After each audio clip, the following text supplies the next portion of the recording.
Janjinya tetap berlaku. Tapi kita sendiri nggak nyampe ke sana, saudara. Kenapa? Karena nggak ngikuti instruksi. Nggak ngikuti firman Tuhan. Kalau kita mau karpet dewe, saudara, nggak nyampe loh kita ini.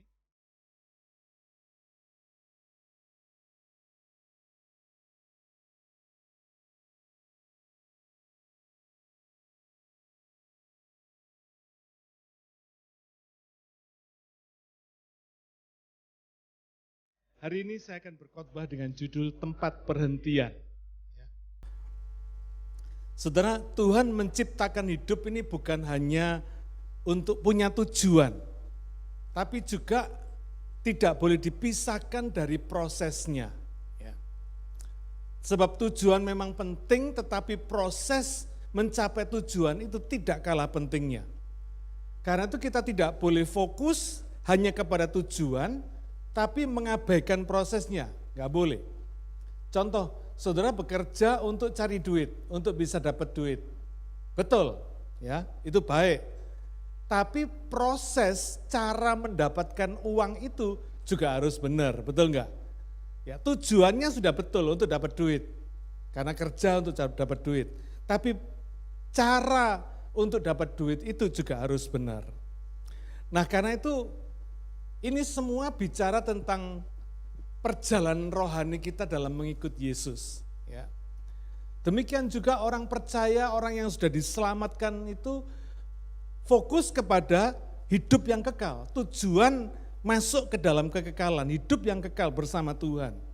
Tapi dalam tujuan itu kita tidak boleh mengabaikan prosesnya, perjalanan menuju hidup yang kekal itu.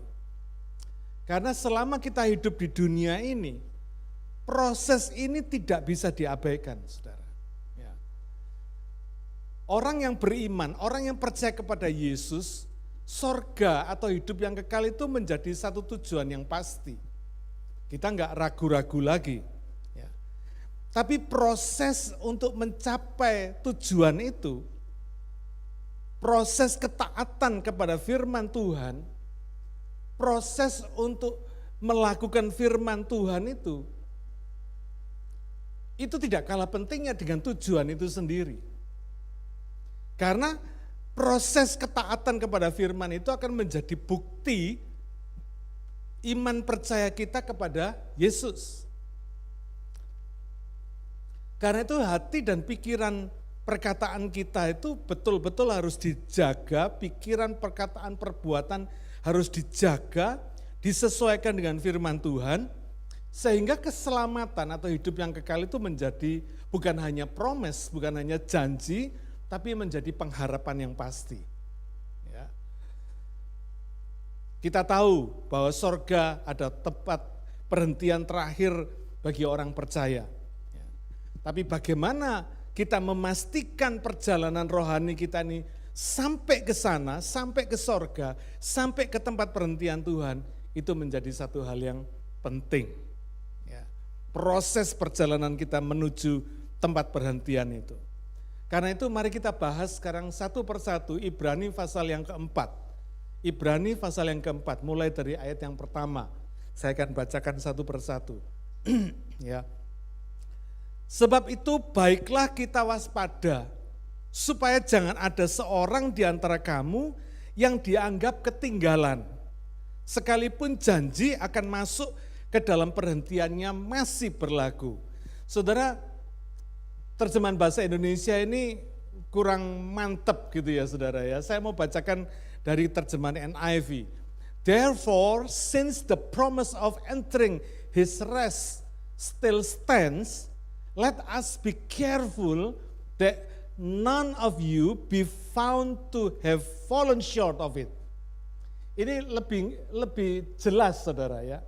Artinya karena janji untuk masuk ke tempat perhentian itu masih ada, masih berlaku, maka marilah kita berhati-hati ya, supaya tidak ada seorang pun dari antaramu yang kedapatan fallen short, kedapatan gagal masuk ke tempat perhentian itu. Saudara mungkin bertanya-tanya, loh kok bisa ya? Padahal keselamatan itu kan suatu yang pasti. Tapi kenapa kitab Ibrani ini berkata, hati-hati, waspadalah, supaya tidak ada seorang pun di antara kamu yang ketinggalan. Tidak ada seorang pun yang gagal untuk memenuhi janji itu. Ya. Padahal janji masuk ke tempat perhentian itu masih berlaku, tetap berlaku. Ya. Saudara, kenapa kita mesti hati-hati? Alkitab menekankan ini, be careful katanya saudara. Kita ngerti dalam bahasa Inggris artinya be careful itu gimana? Hati-hati, waspada, berjaga-jaga, kira-kira gitu. Kenapa saudara? Karena perjalanan menuju kekekalan itu, perjalanan menuju sorga atau tempat perhentian terakhir itu selama kita ada di dunia ini, ada banyak gangguan. Ya, ini bukan meden-medeni gitu ya, bukan menakut-nakuti saudara. Tidak, ini fakta. Selama kita hidup di dunia ini ada banyak hal yang bisa mengganggu, yang bisa mendistract, yang bisa mengalihkan perhatian kita dari sorga yang mulia, dari memasuki tempat perhentian itu kepada yang lain-lain. Ya. Ada banyak gangguan, ini fakta. Orang Kristen tidak pernah kebal masalah. Bukan karena kita Kristen, bukan karena kita percaya Yesus, terus tidak ada setan yang mendekati kita. Siapa bilang? Gangguan itu ada, makanya Alkitab memperingatkan kita waspada, hati-hati, let us be careful. Wow, saudara, kalau Alkitab sudah berkata let us be careful that none of you to be fallen short of it, kita mesti hati-hati. Ini urusan serius. Kenapa kok bisa begitu? Sesuatu janji yang pasti, kepastian keselamatan. Kok di sini dikatakan supaya jangan ada satu pun di antara kamu yang gagal. Meskipun janji keselamatan itu tetap berlaku, tetap ada. Tapi kita jangan sampai gagal, katanya Alkitab. Hati-hati. Lalu terus gimana gitu ya? Nah, saya mau ceritakan ilustrasi, cerita kesaksian saya untuk memberikan gambaran kepada saudara. Kenapa sesuatu yang pasti tadi itu, keselamatan yang pasti itu, masuk surga yang pasti itu, kita tetap mesti suruh hati-hati supaya tidak gagal. Ya. Not to be fallen short of it, supaya tidak gagal. Alkitab bahasa Indonesia mengatakan supaya jangan ketinggalan, enggak tepat. To be fallen short itu yang paling tepat, enggak gagal. Supaya kita jangan gagal. Saya kasih kesaksian saya, cerita saya. Salah satu hobi saya itu adalah mendaki gunung. Waktu saya masih muda. Sekarang pun juga saya masih muda. Nah, ketika saya sudah bertobat, hobi ini masih enggak hilang gitu saudara ya. Sehingga saya melayani desa-desa di gunung-gunung gitu ya. Satu hari saya memimpin rombongan 15 orang mau ke desa Ranupani di Gunung Semeru. Saudara tahu, bagi orang Jawa, saudara tahu Gunung Semeru ini gunung yang paling tinggi di Pulau Jawa. Tingginya 3.767 meter di atas permukaan laut. Nah, supaya ada pemanasan, warming up gitu ya, saya ajak mereka ini naik dulu ke Penanjaan, naik mobil sampai di Penanjaan, dari Penanjaan jalan kaki, turun ke lautan pasir Bromo, naik lagi nyebrang ke Gunung Semeru. Saudara. Perjalanan cukup panjang, tapi memang ini warming up. Saya anggap ini satu warming up supaya anak-anak ini, rombongan ini banyak yang tidak pernah naik gunung, laki-laki maupun perempuan. Nah, karena saya tahu perjalanan ini bakalnya akan lambat, tidak bisa cepat kalau seperti saya naik sendirian. Ya. Saya dulu sama Pastor Guana kalau naik gunung ya lari saudara ya, lari naik itu, bukan jalan, lari. Nah tapi karena ini orang-orang enggak berpengalaman, enggak pernah naik gunung, laki perempuan, saya memberikan instruksi kepada mereka. Awas ya, jangan ada yang keluar dari rombongan. Biarpun pelan, harus tetap dalam satu rombongan supaya kita tidak terpencar karena kita akan masuk hutan. Gitu. Ini instruksi saya, Semua sudah tahu jelas, jadi kita jalannya pelan-pelan. Pelan pokoknya harus sampai gitu ya. Nah, tanpa saya sadari ada satu orang yang badannya tinggi besar, keker kuat sekali, tiba-tiba memisahkan diri dari rombongan tanpa saya ketahui. Saya berasumsi dia sudah duluan di muka. Jadi ketika saya naik sampai ke lereng Semeru mau menuju ke Desa Ranupane, anak ini enggak ada. Hati saya sudah enggak enak. Saya bisa punya dua asumsi. Satu, dia sudah jalan dulu menuju ke Desa Ranupane ini. Atau mungkin dia ketinggalan di belakang, atau mungkin dia mengalami kecelakaan di belakang, di bawah. Akhirnya saya putuskan, hati saya enggak enak, saya putuskan saya turun, saya cari dia. Singkat cerita ketemu saudara, dia lagi jatuh di celah tebing. Ya. Wajahnya, badannya semua berdarah semua. Tidak bisa apa-apa karena kakinya keseleo. Saudara bisa bayangkan ya, orang tinggi besar, keker kuat, tapi kejepit di tebing karena dia jatuh dari atas di tebing, tidak bisa berdaya. Darah keluar terus. Akhirnya dengan susah payah saya berhasil menolong dia, ngangkat dia keluar dari tebing, dan saya bawa dia naik ke atas. Ya. Saudara lihat ilustrasi saya ini, cerita saya ini. Orang ini ada dalam rombongan saya, betul? Dia berhak ikut sama saya sampai ke tempat tujuan, Ranupane. Dia kalau tidak memisahkan diri dari rombongan, dia bisa pasti masuk ke Ranupane. Kenapa? Karena saya tahu jalannya. Tapi karena dia merasa kuat, merasa hebat, merasa sok tahu, dia memisahkan diri karena dia nggak sabar nunggu rombongan yang jalannya pelan tadi ini saudara ya. Dia mendahului, akhirnya saya tahu akhirnya penyebabnya. Dia ngikuti jalan kijang, jalannya binatang. Di gunung itu ada banyak jalan saudara. Bagi saudara yang tidak biasa naik gunung, saudara tidak bisa membedakan ini jalan orang atau jalan binatang. Ya, dia ngikutin jalan binatang. Nah jalan binatang yang dia ikuti ini biasanya itu di atas perdu, saudara, di atas semak-semak, bukan tanah itu. Kalau kijang naik di atas perdu, di atas semak-semak ini, tanaman ini masih bisa menjaga berat badannya si kijang. Tapi kalau dinaiki sama dia yang tinggi besar, saudara, akhirnya semak-semak ini jatuh.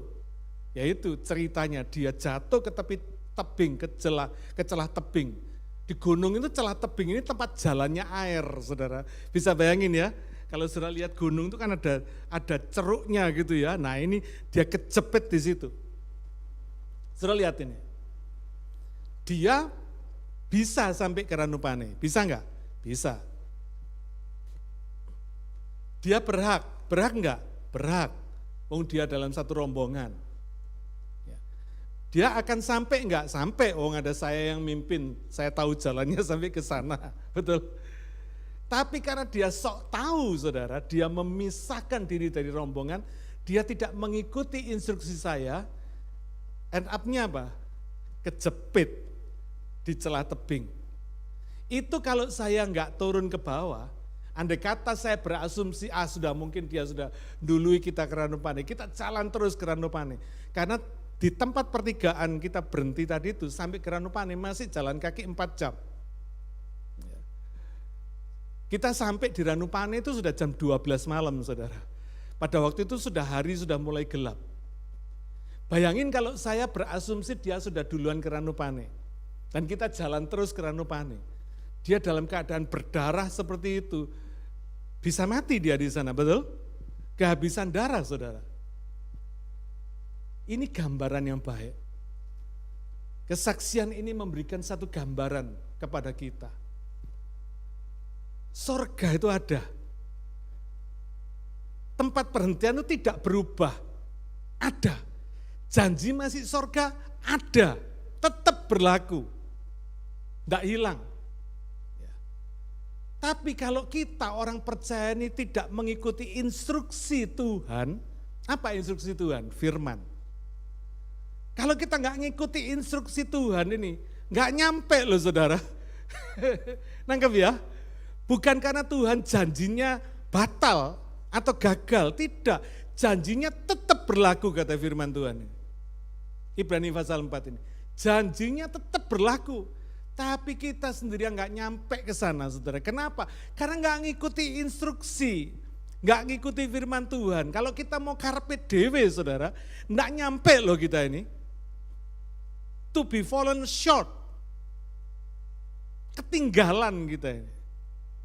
Ini satu warning buat kita, makanya Alkitab berkata waspadalah, hati-hati saudara.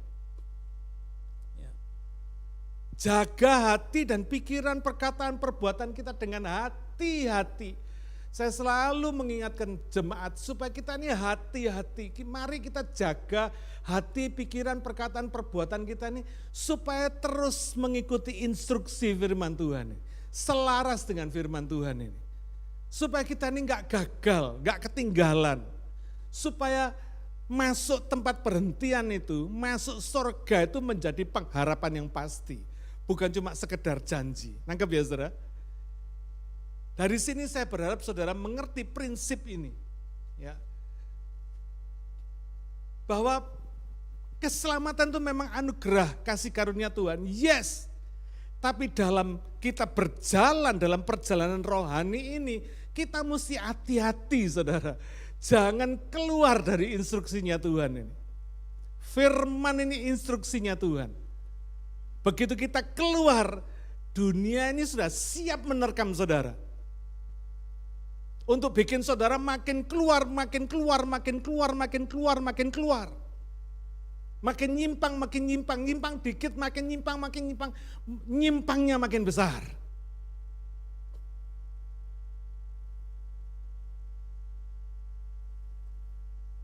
Jelas ya? Jadi poin yang pertama ini kita apa? Hati-hati. Waspada, hati-hati. Ayat yang kedua.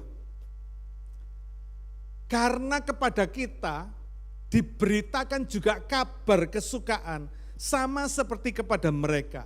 Tetapi firman pemberitaan itu tidak berguna bagi mereka. Karena tidak bertumbuh bersama-sama oleh iman dengan mereka yang mendengarnya. Kembali terjemahan bahasa Indonesia ini bingungi saudara ya. Saya mau pakai terjemahan bahasa NIV supaya lebih jelas bagi kita.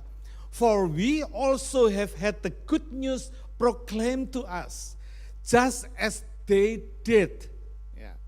But the message they heard was of no value to them, because they did not share the faith of those who obeyed. Apa maksudnya? Ayat 2 ini bicara tentang penyebab kegagalan ayat yang pertama tadi. Kalau kita nggak hati-hati. Apa maksudnya? Kabar baik, firman Tuhan yang diberitakan kepada orang percaya itu persis sama dengan firman yang diberitakan kepada orang yang tidak percaya. Jelas ya? Ya. Tapi firman yang diberitakan kepada orang yang tidak percaya ini dikatakan di sini no value. Terjemahan bahasa Indonesia dikatakan tidak berguna. Seolah-olah tidak berguna. Mestinya firman itu kan berguna. Tapi bagi orang yang tidak percaya seolah-olah tidak berguna. Ya. Kenapa kok tidak berguna? Kenapa firman Tuhan itu kok tidak berguna bagi orang yang tidak percaya? Karena satu enggak percaya, dua enggak dilakukan, enggak ditaati saudara. Ya. Roma 10 ayat 17 mengatakan, jadi iman timbul dari pendengaran dan pendengaran oleh firman Kristus. Jadi ketika firman yang saudara dengar itu, yang kita dengar itu tidak kita lakukan, tidak kita percayai, tidak kita taati, maka firman ini tetap jadi firman, enggak jadi iman. Anggap ya, enggak menjadi iman dalam hidup kita. Tidak menimbulkan iman, cuma masuk kiri keluar kanan. Firmannya enggak berubah. Jadi biar saya dengar firman sekarang sama dengar firman besok, sama besok lusa, sama tahun depan, sami mawon. tidak menimbulkan perubahan iman di dalam hidup kita. Kenapa? Karena kita nggak percaya. Karena kita nggak taat, karena kita nggak lakukan. Kita cuma berkata, iya Pak saya udah tahu itu, ya saya udah ngerti itu Pak, sudah ngerti, udah tahu. Tapi nggak merubah kehidupan kita, nggak merubah karakter kita. Kita nggak percaya dan nggak ditaati, nggak dilakukan saudara. Makanya dikatakan firman itu seolah tidak berguna.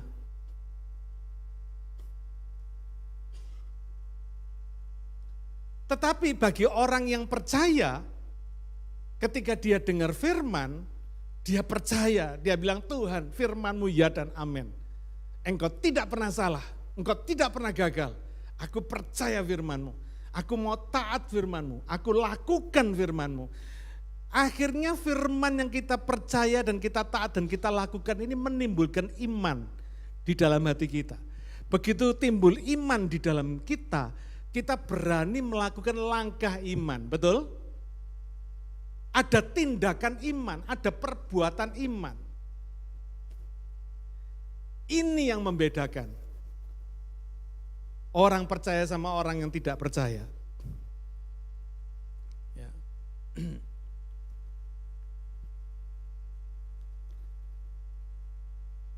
Kenapa saudara? Karena iman itu tadi yang berasal dari firman tadi itu yang menyelamatkan kita. Jangan keliru saudara ya. Bukan karena kita tahu firman, terus firman itu bisa menyelamatkan kita, enggak. Tapi ketika kita dengar firman, kita tahu firman, kita percaya, lalu kita taati, kita lakukan. Nah, timbul iman dan iman inilah yang menyelamatkan kita. Mari kita baca Efesus 2 ayat 8. Ya. Sebab karena kasih karunia kamu diselamatkan oleh iman, itu bukan hasil usahamu, tetapi pemberian Allah. Karena kasih karunia kamu diselamatkan oleh apa? Iman. Ingat ya, kita diselamatkan oleh iman, bukan diselamatkan oleh firman yang kita dengar. Bukan diselamatkan oleh firman yang kita tahu. Diselamatkan oleh iman, yaitu firman yang kita percaya dan kita taati, kita lakukan. Yang menimbulkan iman di dalam hati kita, menimbulkan percaya di dalam hati kita. Yang diterjemahkan menjadi langkah iman, perbuatan iman, tindakan iman. Ini yang menyelamatkan kita. Menyelamatkan hidup kita termasuk menyelamatkan persoalan-persoalan kita, saudara. Inilah yang seringkali membuat orang Kristen bingung, saudara. Tahu banyak firman tapi tidak berguna. Tegas Ibrani pasal 4 mengatakan tidak berguna. Woi, firman kok tidak berguna gimana? Ya karena enggak dilakukan. Nangkap ya saudara? Firman itu harus diterjemahkan di dalam perbuatan kita sehari-hari. Di dalam ketaatan perbuatan iman kita sehari-hari. Nah, tindakan iman yang berasal dari firman inilah yang dipahami oleh orang-orang di sekitar kita. Dipahami oleh keluarga kita, dipahami oleh teman-teman kita, dipahami di tempat kita kerja, dipahami oleh orang-orang di komunitas kita. Makanya banyak orang Kristen jadi batu sandungan di dalam keluarganya sendiri. Ya karena tidak bisa menerjemahkan firman di dalam tindakan iman sehari-hari yang praktis, yang applicable, yang bisa dilaksanakan, yang bisa dipahami oleh orang-orang di sekitar kita.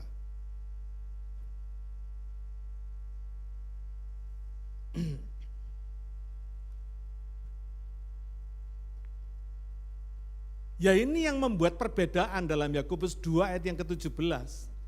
Dikatakan di situ iman, ada iman yang mati, ada iman yang hidup. Betul?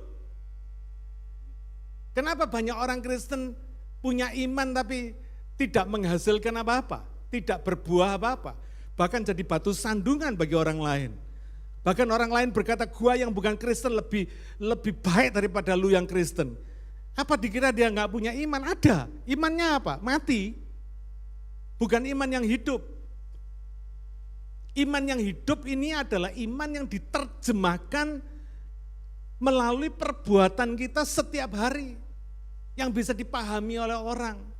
Orang Kristen itu bukan dinilai dari omongannya, saudara. Tapi dari perbuatannya. Amin. Lewat perbuatan kita orang bisa menilai dan melihat iman kita.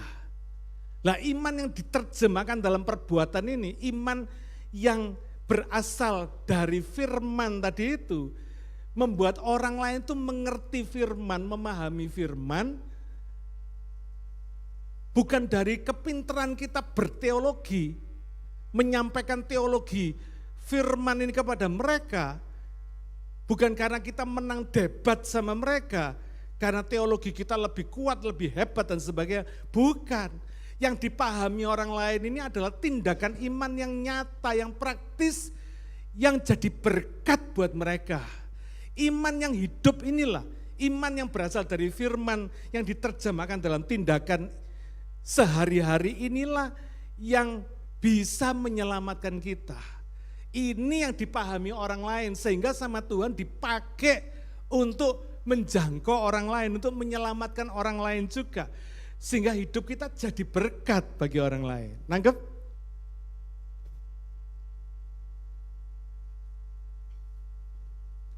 Satu hari ada seorang buta, kemana-mana bawa tongkat sama bawa pelita, bawa lampu, saudara. Biasanya orang buta jalan bawa apa? Tongkat. Kita sudah biasa. Makanya orang-orang lihat orang buta bawa tongkat sama bawa lampu ini bingung orang. Lalu orang ini tanya, sorry ya, kamu kan buta. Kenapa kamu kemana-mana kok bawa lampu, bawa pelita ini buat apa? Kamu enggak bisa lihat. Ngapain kamu bawa lampu ini? Terus orang buta ini jawab gini, iya betul, saya ini enggak bisa ngelihat pelita saya. Tapi orang lain yang ada di sekitar saya yang melihat pelita saya dan dia berjalan bersama saya melewati jalan yang saya lewati ini, mereka bisa terang dan bisa selamat. Nangkep ya saudara ya? Ya. Jadi rupanya meskipun orang buta ini tidak bisa melihat pelitanya, tapi pelita yang dia nyalakan, yang dia bawa tadi itu bisa menerangi jalan sekitarnya sehingga orang lain yang berjalan bersama dia di jalan yang sama ini bisa diterangi dan bisa selamat, bisa menuju ke tujuan. Nangkap saudara? Saudara, ini cuma cerita, ilustrasi untuk melukiskan, menggambarkan bagaimana kita ini berjalan menuju perjalanan abadi ini, menuju tempat perhentian ini.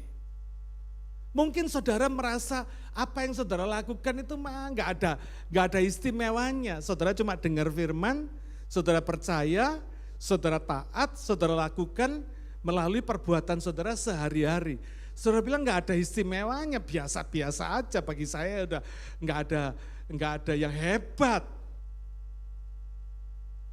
Kadang kita nggak bisa melihat iman yang hidup di dalam kita itu luar biasa. Kita nggak lihat itu saudara, karena apa? Sudah kita anggap biasa. Dengar firman, taat, lakukan biasa.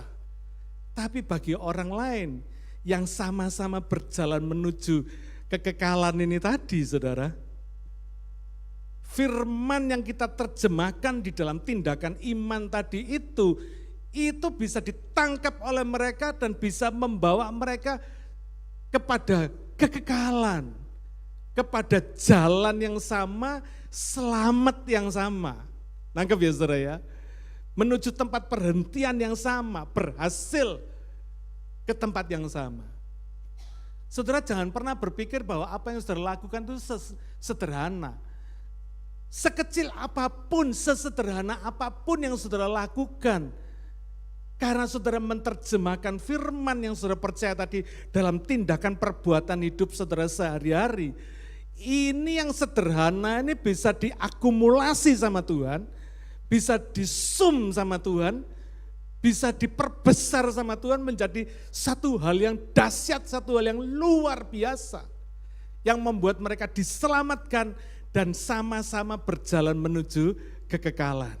Selamat sampai di tujuan. Amin. Jangan pernah berhenti melakukan hal yang paling sederhana. Mungkin saudara cuma kasih minum, saudara mungkin cuma kasih makan, saudara mungkin cuma bagi uang saudara untuk bayari tiket train, saudara mungkin ngasih dia lunch, saudara ngasih sesuatu yang bagi saudara terlalu remeh, terlalu sederhana dan terlalu tidak berharga buat saudara. Ingat, sesederhana apapun yang saudara lakukan karena firman, bisa diurapi Tuhan menjadi sesuatu yang besar. Yang membuat orang lain bisa diselamatkan oleh karena ketaatan saudara. Oleh karena tindakan iman saudara melalui firman yang diterjemahkan dalam tindakan iman sehingga bisa dipahami oleh orang lain. Amin.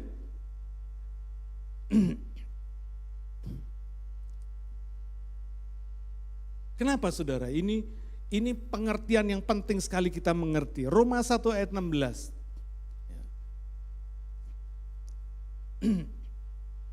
Roma 1 ayat 16 dikatakan, sebab aku mempunyai keyakinan yang kokoh dalam Injil. Mempunyai iman yang kokoh dalam Injil. Karena Injil adalah kekuatan Allah yang menyelamatkan setiap orang percaya. Pertama-tama orang Yahudi, tetapi juga orang Yunani. Ini bahasa Indonesia-nya disebut orang Yunani. Saya nggak ngerti kenapa bisa keluar orang Yunani. Dalam bahasa NIV dikatakan, that brings salvation to everyone who believes, first to the Jew, then to the Gentile. Then to the Gentile. Gentile ini orang non-Yahudi, orang yang bukan Yahudi. Pertama orang Yahudi, kemudian orang yang bukan Yahudi, termasuk saudara dan saya. Amin. Iman ini, firman ini, Injil ini, gospel inilah adalah kuasa Allah yang menyelamatkan saudara. Ya. Menyelamatkan saudara, menyelamatkan saya, menyelamatkan persoalan-persoalan kita. Ya. Karena banyak orang tahu sebetulnya, kamu nggak boleh gini, nggak boleh gitu. Nggak boleh ngerokok, nggak boleh minum, nggak boleh main judi, nggak boleh ini, nggak boleh itu. Kita tahu, nggak usah dibilangi, kita sudah tahu saudara. Tapi kadang kita tidak punya kekuatan untuk tidak melakukannya, betul nggak? Tidak punya power kita, makanya kita butuh gospel, kita butuh firman. Karena firman inilah yang bisa menyelamatkan kita. Punya kuasa, firman ini adalah kuasa Allah yang menyelamatkan kita.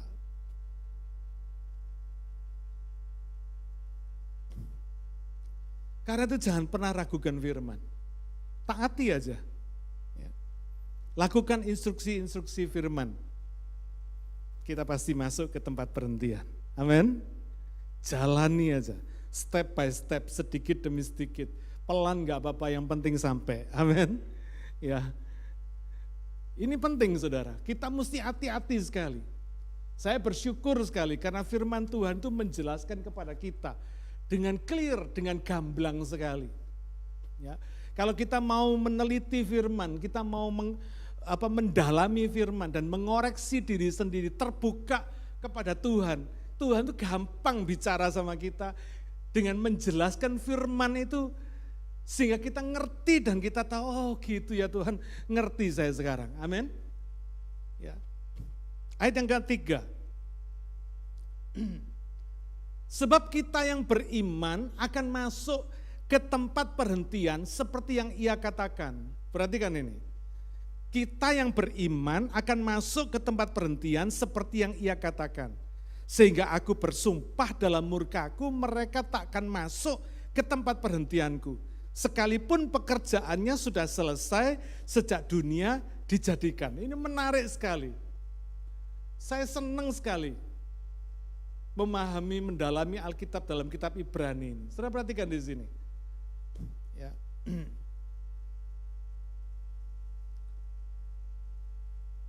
Di sini artinya Tuhan memastikan orang percaya itu masuk ke tempat perhentian, sama pastinya dengan orang yang tidak percaya tidak masuk ke tempat perhentian. Anggap ya, sama pastinya. Lah masuk ke tempat perhentian itu adalah sesuatu yang pasti toh bagi orang percaya. Masuk surga itu sesuatu kepastian bagi orang percaya.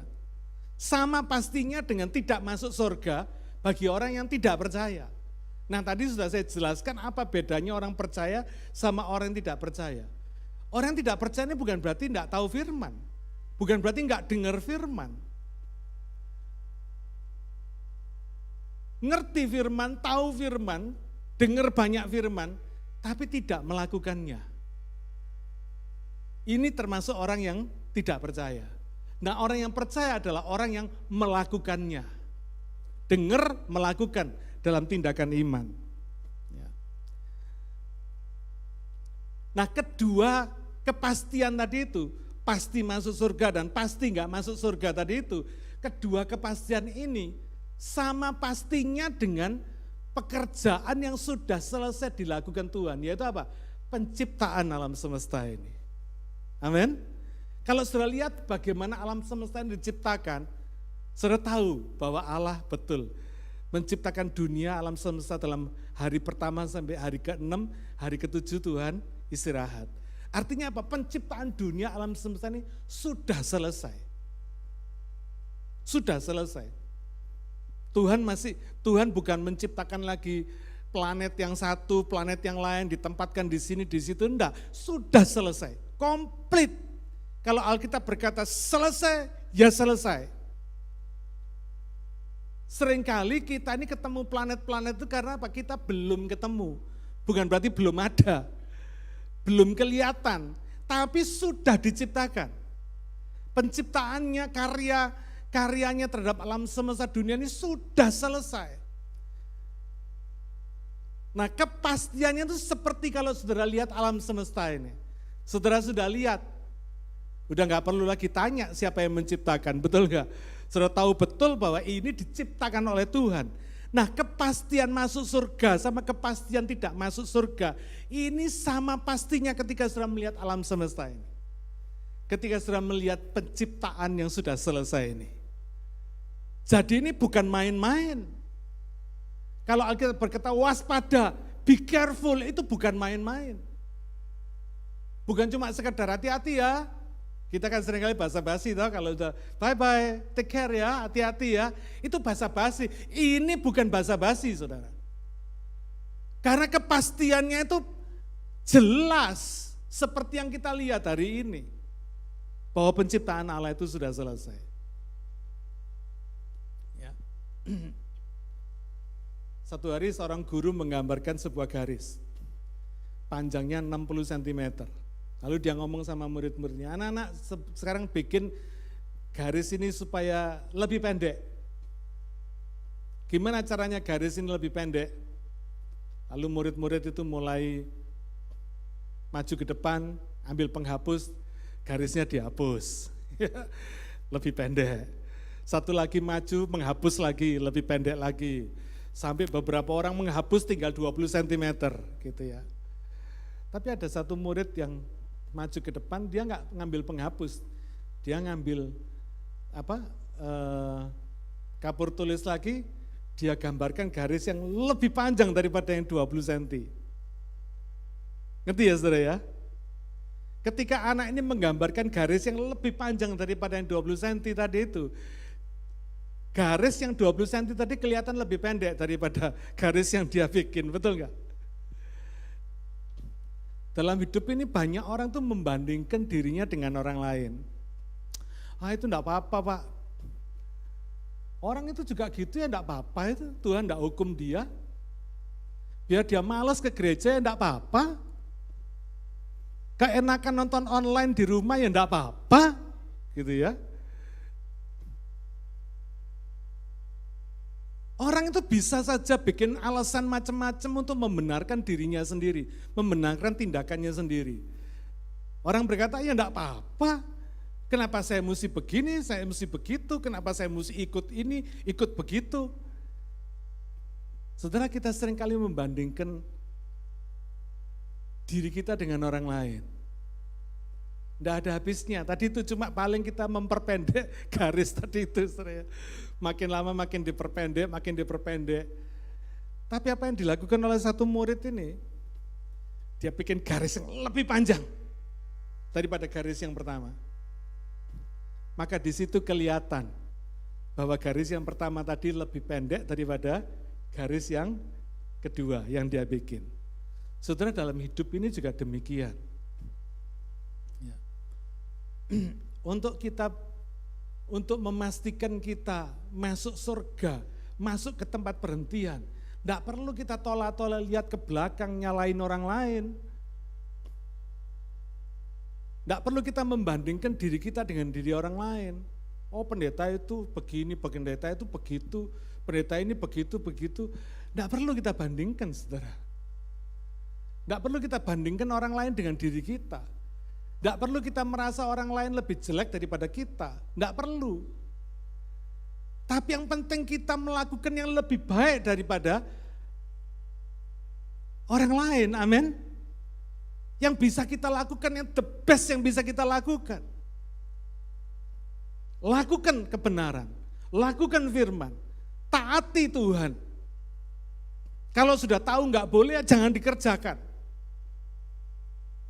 Itu sama dengan kita menggariskan sesuatu yang lebih panjang daripada garis yang pertama. Tidak perlu kita mengecilkan orang lain dan membuat diri kita sendiri lebih daripada orang lain, tidak perlu. Do your best. Maka saudara akan tahu bahwa apa yang saudara lakukan itu benar. Yang saudara lakukan itu membawa saudara masuk ke tempat perhentian.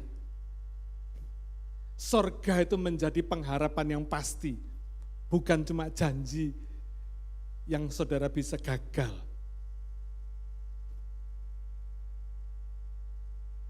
Satu hari seorang bapak bawa anaknya jalan-jalan.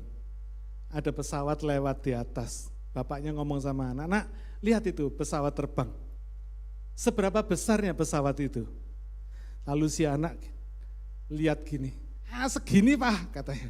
Karena kelihatannya di atas toh, besarnya segini katanya. Lalu papanya bilang, oke. Lalu anaknya dibawa ke lapangan terbang. Ditunjukkan, "Nak, ini loh pesawat terbang." Wow, besar ya Pak.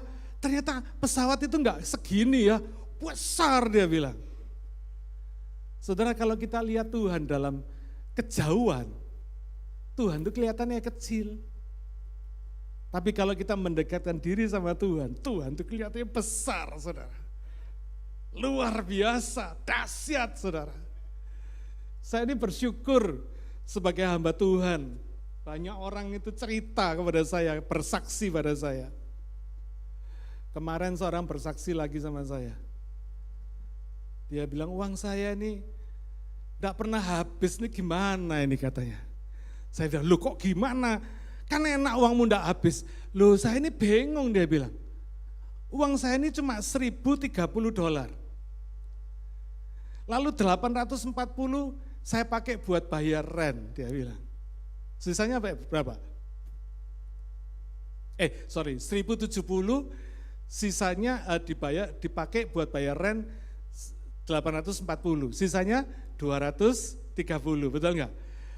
Nah sisa duit 230, $30 saya pakai buat beli makanan, sisa 200, dia tahu persis uang di dompet dia yang dia masukkan di dompet dia sisa $200. Waktu dia buka lagi dompetnya ada $650. Dari mana itu duit? Dan itu terjadi bukan cuma sekali, setiap kali terjadi seperti itu. Saya bilang Tuhan itu dahsyat, amin.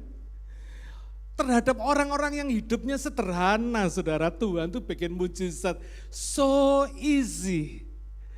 Tapi terhadap orang-orang yang complicated maker, Tuhan melihat firman Tuhan, menilai, menghakimi Tuhan dan menghakimi orang lain. Yang seperti ini Tuhan gak pernah kerja sesuatu.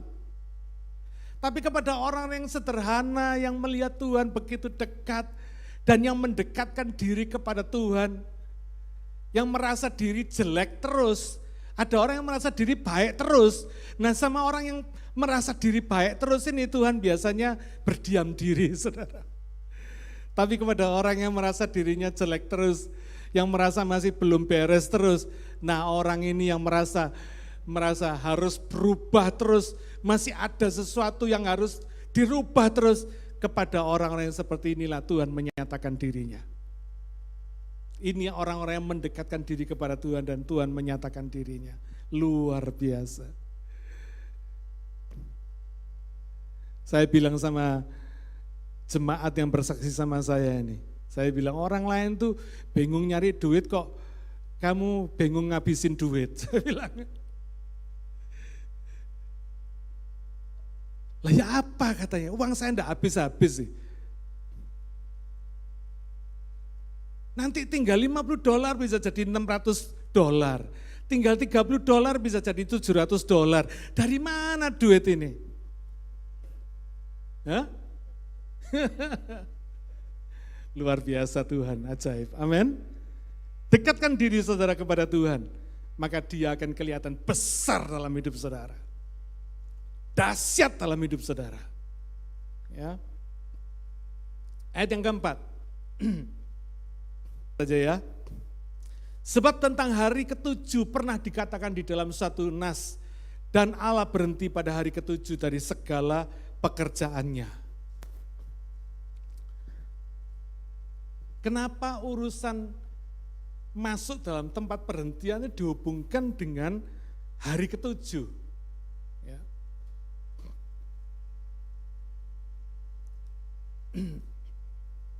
Sudah tahu Tuhan menciptakan dari hari 1 sampai hari ke-6. Hari ke-7 Tuhan berhenti, betul? Tuhan beristirahat, Alkitab mengatakan. Lalu Tuhan menguduskan. Tuhan memberkati hari yang ke-7 dan menguduskannya. Ya. Kejadian pasal 2. Tuhan memberkati hari yang ke-7 dan menguduskannya. Apa maksudnya menguduskannya? Mengkhususkan. Menguduskan itu mengkhususkan, ya. Menspesialkan hari yang ke-7 ini. Makanya saya selalu ingatkan jemaat, jangan macam-macam sama hari ke-7 ini.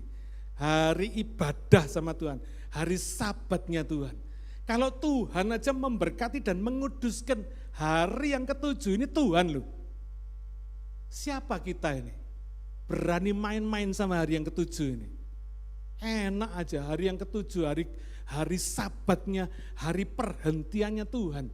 Kita pakai buat yang lain-lain. Oh saudara, bertobat sungguh-sungguh.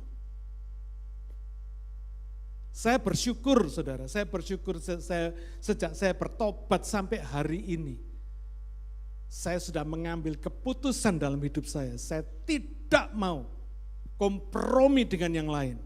Semua kegiatan yang minta saya lakukan pada hari yang ke-7, hari perhentian, harus setelah saya berbakti, beribadah dulu kepada Tuhan. Tidak mau saya pakai hari ibadah ini untuk yang lain sebelum saya utamakan Tuhan. Karena saya ngerti ini penghinaan kepada Tuhan yang luar biasa. Saya nggak meden-medeni saudara. Tapi kita lihat di sini, tempat perhentiannya dihubungkan dengan urusan hari ke-7. Saya bilang, Tuhan kau luar biasa.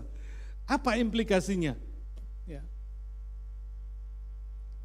Kalau saudara nggak bisa menguduskan hari yang ke-7, saudara pikir bisa nggak saudara menghormati tempat perhentian Tuhan? Nggak bisa. Kalau saudara untuk menguduskan, mengkhususkan, mengistimewakan hari yang ke-7, hari perhentian Tuhan aja kita nggak bisa. Kita ini mau bilang menghormati tempat perhentian Tuhan. Sorga yang mulia, omong kosong.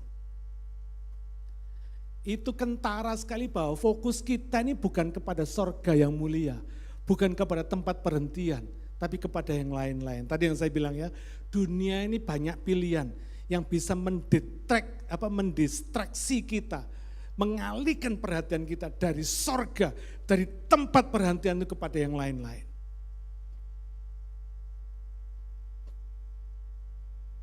Mulai hari ini saudara mesti bertobat. Jangan main-main sama hari perhentian Tuhan. Saudara boleh jalan-jalan setelah kebaktian. Saudara boleh kerja setelah kebaktian. Amin. Utamakan Tuhan nomor 1. Jangan kemilian berapa sih saudara kerja dapat duit berapa dibandingkan dengan apa yang Tuhan berikan dalam hidup saudara. Oh, yang Tuhan berikan dalam hidup saudara itu bukan cuma sekedar duit saudara. Lebih daripada itu. Amin. Roh tubuh jiwa yang sehat, keluarga yang baik, perlindungan yang sempurna pagi, siang, dan malam dijaga Tuhan. Yang lain kena COVID, saudara nggak kena COVID. Itu semua adalah pemberian-pemberian Tuhan dalam hidup saudara yang mesti dihormati. Mesti dijaga, mesti dihargai. Yang terakhir, ya,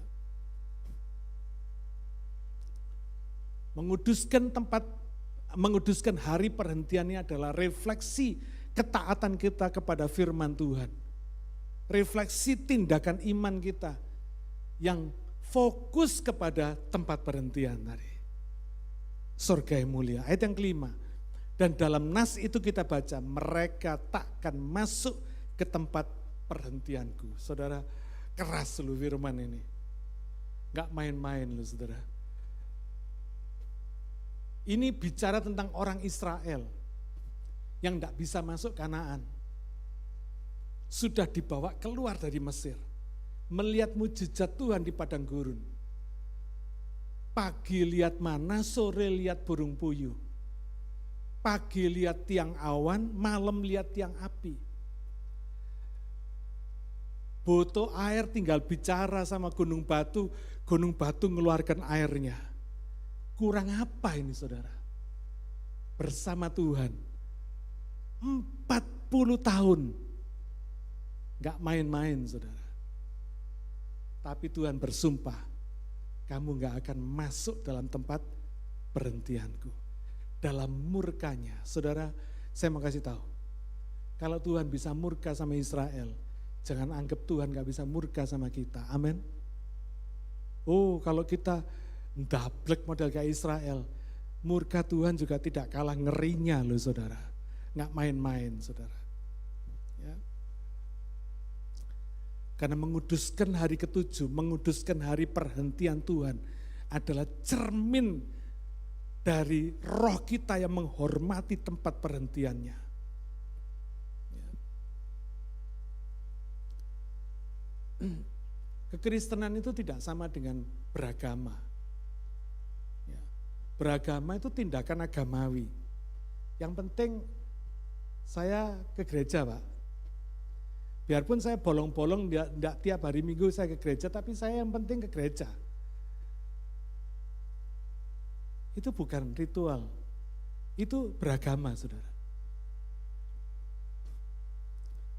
Tindakan beragama seperti ini membuat kita kalau baik, kita menyombongkan diri kita sendiri. Menyombongkan apa yang kita lakukan. Tindakan agama kita.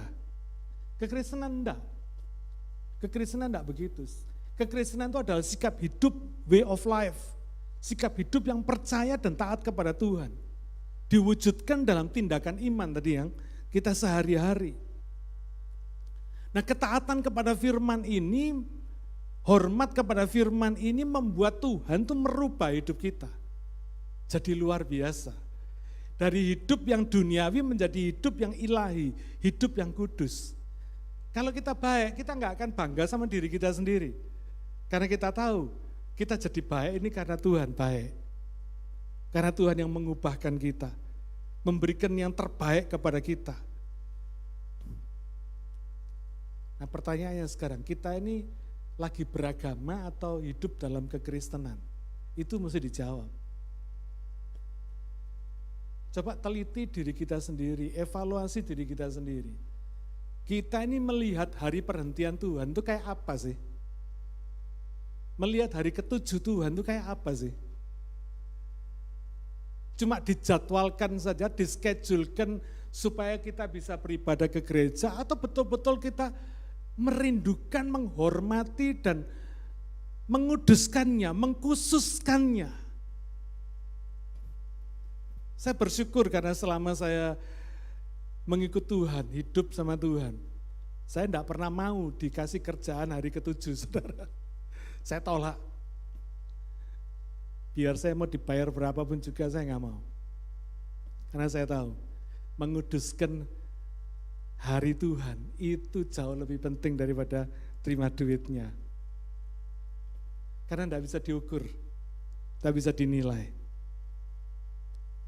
Jadi kalau kekristenan, kalau kita hidup dalam kekristenan, maka membuat kita berhati-hati menjaga hati, pikiran, perbuatan kita, perkataan kita, supaya mentaati firman Tuhan yang akan membawa kita masuk ke tempat perhentian yang mulia, surga yang mulia. Amin. Siapa mau? Praise God. Praise God. Semoga apa yang saya sampaikan hari ini betul-betul membuka mata hati kita dan membuat kita betul-betul menjadikan surga, tempat perhentian itu satu pengharapan yang pasti. Ya. Jangan sampai fallen short, jangan sampai gagal, karena nggak ngikuti instruksinya Tuhan. Mari kita berdoa. Bapa Surgawi, kami bersyukur untuk firman-Mu yang hari ini Tuhan sudah bagikan kepada kami semua. Ampuni kami Tuhan kalau kami seringkali masih main-main sama Tuhan. Ampuni. Dan biarlah melalui firman-Mu ini, hidup kami, hati kami, sikap, pikiran, perkataan, perbuatan kami diperbarui.